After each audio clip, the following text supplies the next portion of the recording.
back to Cinematic. I'm Ryan Miller, and this is technically a video, but it's also a podcast. I've begun surfacing the podcast feed on YouTube as well.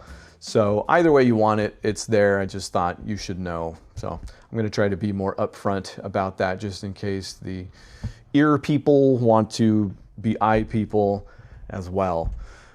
This week on this particular show, we are doing another Chang Cheh movie. And just to give a little bit more information, certainly about where we left off, we've already done the One-Armed Swordsman, we've done the Five Deadly Venoms, we've done the Crippled Avengers, those are all Chang Cheh films.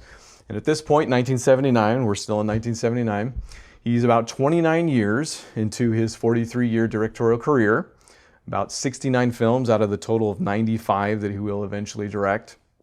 And by the way, even though this might be the last Chang Cheh we do, he has done other movies with such titles as Tiger Boy, Have Sword, Will Travel, The Singing Killer, The Angry Guest, Dynasty of Blood, and The Fantastic Magic Baby, just to name a few. So I'm probably going to eat my words on not watching any more Chang Cheh movies at some point, based on those titles alone. And in 1979, he's actually already released 3 movies. So when The Kid with the Golden Arm comes out, which is the movie we're doing this week, I kind of threw it into the pile on a whim. I can't even remember where I actually read about it first. I read a whole lot, so it's kind of just here and there. I'll see somebody say something about this movie and just throw it in. It's kind of why the list is as long as it is, honestly. But when I brought it up on Plex, I noticed a little blurb there said that it was his second biggest hit in the West, and I'm imagining that's behind Deadly Venoms, obviously, but I thought, okay, let's go. And within minutes, it was pretty obvious that the master of Kung Fu iconography was in full swing with this thing. So it has another one of those kind of exhibitionist intros with no actual story repercussions, but in it we see the character of the Golden Arm Kid, we see the character of Silver Spear and Copperhead, each of which, I'm sure you can imagine just by the names, has a very distinct both outfit, but also, I hesitate to say the word gimmick pretty much every time I say the word gimmick, but again, each character is iconographic in the way he's handled both cinematically, but just from head to toe in this movie. So on top of that, it just looks like money on the screen. I know that's a phrase I've used before when I was talking about a King Hu film. I can't remember which, but any of the King Hu films actually for that matter. But I don't mean that in the same way as I do here, because we are very obviously still encompassed by sets on the Shaw Brothers lot here for sure.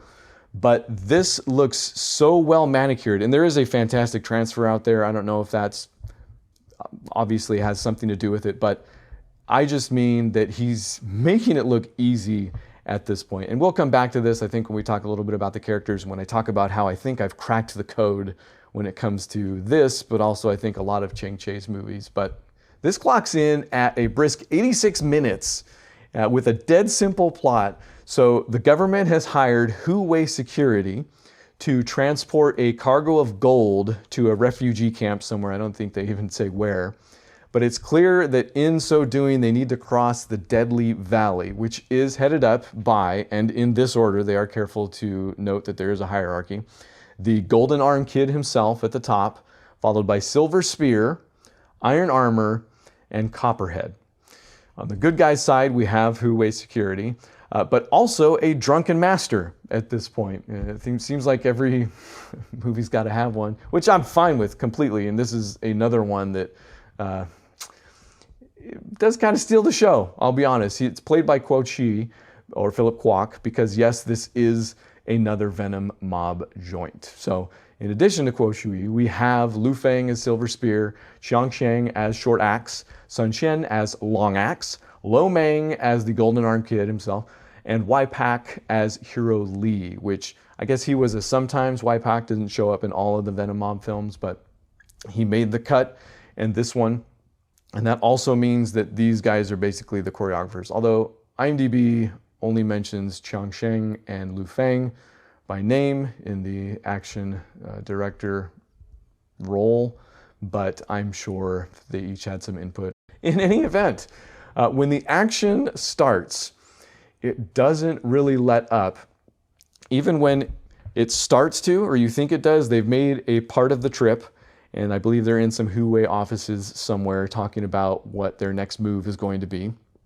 And the cargo of gold literally drops through the floor and disappears through a series of tunnels underground to a waiting iron armor with a caravan outside. So I think it's pretty much at that exact point that I've figured out that this is a Fast and Furious movie, essentially. And Chang Cheh might have been making the Fast and Furious movies of his time. Just stick with me for a few. There is some character work going on. I mentioned Hero Lee real quick. He sucks. He is the worst. He's very full of himself as a hero. He has a girlfriend who is like, what if you didn't get yourself killed in the process of being a hero? At the which he scolds her and is like, what better death is there? But also in a way that's like, it's almost like he's trying to get himself killed. He doesn't care so much. And I'm not saying that the movie isn't commenting on that somewhat. By 79, why wouldn't it be commenting? You know, especially Chang Cheh at this point, who's made, again, 43 of these, quite possibly dealing with heroes in some respect.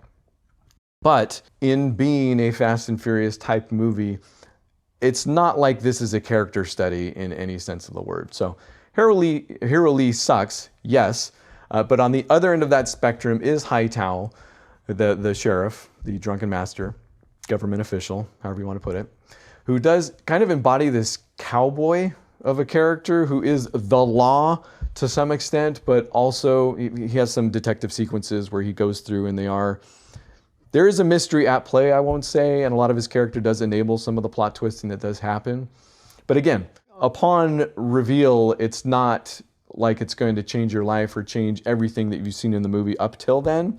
It's just about as surface level. Again, this all sounds detrimental or like I'm knocking it, but I'm not. You know, the good Fast and Furious movies are great because they know, arguably, the ones that are the best are the ones that know what they are. Now it's weird because they very obviously know what they are and they're everything else too. It's, what if we don't talk about Fast and Furious movies anymore? But the kid with the golden arm and the characters in that movie, like Hero Lee, who, like I mentioned, is at one end of the spectrum, and Hightower, who is at the other, as Drunken Master, just kind of, take it easy, it'll work itself out, but also in the way that everybody quite obviously knows that his kung fu is better than everyone else's, except for maybe the golden arm kid. So we don't know exactly how that matchup is going to go when it happens, but right between those two, there is the only girl in the film, Lang Feng, played by Helen Poon. And unfortunately, she isn't given a ton to do. And again, she's just kind of heaped upon by Hero Lee. She has like a really short conversation with Hightower. You know, it doesn't go so far as to think there's some sort of, actual love triangle. But nevertheless, she's chewed out by Hero Lee, who I don't even know if he can hear what she's saying, but he sees in them together. So Hero Lee sucks. The truth is, when I say it's a Fast and Furious movie, that's kind of just the hot take version of the Western influences were becoming really apparent, I think, at this point. And honestly, that's not even a hot take in 1979, because Chang Cheh was always pretty open about his influences being Kurosawa, Sergio Leone, Sam Peckinpah. So where exactly that snake starts eating its own tail is really anybody's guess. You can figure that one out. I think what I'm trying to say is that the kid with the golden arm is, I think, Chang Cheh at the top of his game. The fight between Short Axe and Silver Spear is real good if you're going to go to YouTube for anything. But also, if you're into any of these for kind of the long takes and the extended choreography, this is one of those. So check it out for that at the very least. The final fight's real good too. I won't tell you who it's between or what happens. I don't know why I'm still so concerned about spoiling these movies, but it's because they're so good, and you should watch every single one, Kid with the Golden Arm included. So that's what I got for this week. Next week, if everything goes according to plan, it's going to get real nice. Right?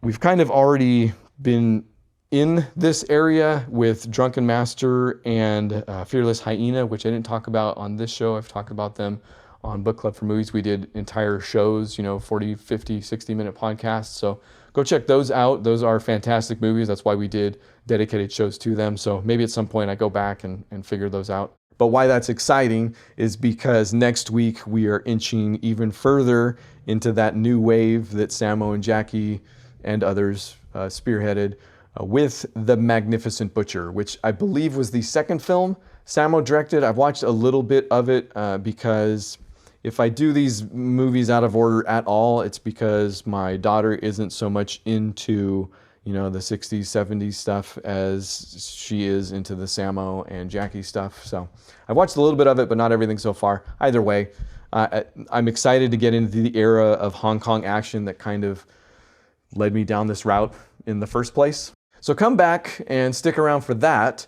And if you've got $2, maybe take a trip to Patreon and put it in that lowest tier of a tip jar that I've got going. I know I don't usually shout out my patrons on this show necessarily, but thank you, Jonathan Blade, and Matt, Mark, Diana, Kim, Greg, Brandon, Adam.